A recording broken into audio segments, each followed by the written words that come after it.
Real Maharashtra 24 news, हम दिखाएंगे सच।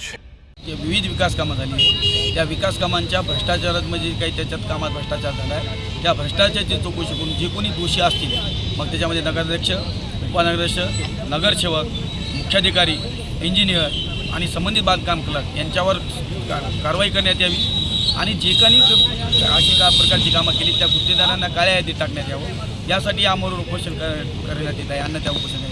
या अगोदर मी जवळजवळ 6 आमरण उपोषण केलेले आहे. पहिलं आमरण उपोषण हे 23 जानेवारी 2023 ते 29 जानेवारी 2023 नगरपंचायत पालम.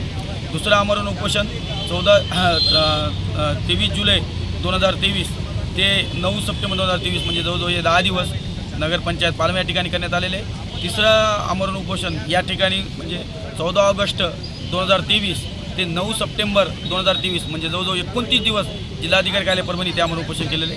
तिसरं अन्नत्याग उपोषण हे 4 डिसेंबर 2023 ते 16 जानेवारी 2024 आझाद मैदान मुंबई इथे केलेलं आहे. शेवटचं आझाद मैदान मुंबई इथलं अन्नत्याग उपोषण सोडताना नगरविकास सचिव माननीय विद्या हंपया मॅडम यांनी जिल्हाधिकारी साहेब यांना आदेश काढत 2 महिन्याच्या आत नगरपंचायत पालमच्या विकास कामाची चौकशी करून दोषीवर कठोर कारवाई करावी अशा पत्र देण्यात आलं. त्यानंतर 31 जानेवारी 2024 रोजी माननीय जिल्हाधिकारी गावडे साहेब यांनी बांधकाम अभियंता सार्वजनिक जिल्हा परिषद उडानचोळी साहेब यांच्या अध्यक्षतेखाली संदीप पवार गुणवत्ता नियंत्रण विभाग व इतर एक विद्युत अधिकारी यांची त्रिसदस्यीय समिती नेमली आणि सदर समितीला चौकशी करून 15 दिवसाच्या आत अहवाल देण्यास सांगितलं. त्या समितीनं अद्याप पावेतो म्हणजे जवळजवळ 18 ते 20 महिने झालं कुठल्याही प्रकारची कारवाई केलेली नाही किंवा चौकशी पूर्ण केलेली नाही. मग यामागं या सगळ्यांचं काही संगनमत करून भ्रष्टाचाराला पाठीमागं घालण्याचं षडयंत्र असं दिसतंय. या संदर्भामध्ये वेळोवेळी नगरविकास सचिव यांच्याशी संपर्क केला असता त्यानंतरही 2 ऑगस्ट 2024ला अप्पर सचिव जयंत वाणी यांनी 14 ऑगस्ट 2024 पूर्वी या कामावर कारवाई करावी असं स्मरणपत्र दिलं. काय सांगाल? यापुढे मी त्याच जवळजवळ मुख्यमंत्री कार्यालयातून 4 ते 5 पत्रकं जिल्हाधिकारी साहेब यांना आली की या कामांची चौकशी करून कारवाई पूर्ण करा म्हणून. या कामाच्या चौकशीसाठी जंतर मंतर मैदान दिल्ली इथं जाऊन सुद्धा मी 1 दिवसाचं लाक्षणिक धरणं प्रदर्शन केलं. एवढं सगळं केल्यानंतर भ्रष्टाचाराची सगळी पुरावे माझ्याकडे उपलब्ध आहेत. जे रेकॉर्डली त्याच्यात एस्टिमेट MB आणि यांच्यामध्ये ते दिसून येतात की इथं भ्रष्टाचार ऑन रेकॉर्डली दिसतो.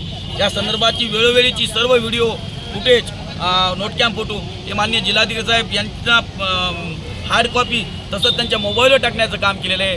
इतकं भ्रष्टाचार दिसत असताना प्रत्यक्षाला प्रमाणाची आवश्यकता नसते.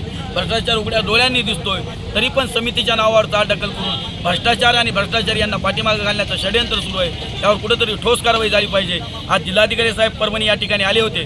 त्यांनी इथं येऊन भेट दिली. त्यावेळेस त्यांनीसुद्धा मान्य केले की या पंचायत पालमच्या चौकशीमध्ये कुठंतरी दिरंगाई झालेली आहे ते त्यांनी मान्य केलं आणि त्यांना शेवटचा चान्स देऊ असं सांगितलं. मी त्यांना स्पष्ट सांगितलं की ज्या समितीनं 18 महिने कालावधी घालून न्यायालयाच्या जिल्हाधिकारी व नगरविकास सचिव यांच्या निर्णयाची अवमानना केली त्यांच्यावर शिस्तभंगाची कारवाई प्रस्तावित करण्यात यावं, नवीन समितीचं चौकशीसाठी गठन करण्यात यावं आणि त्यांना टाईम बाइंडिंग देण्यात यावं. तोपर्यंत मी इथून अन्नत्याग उपोषण माझं थांबवणार नाही.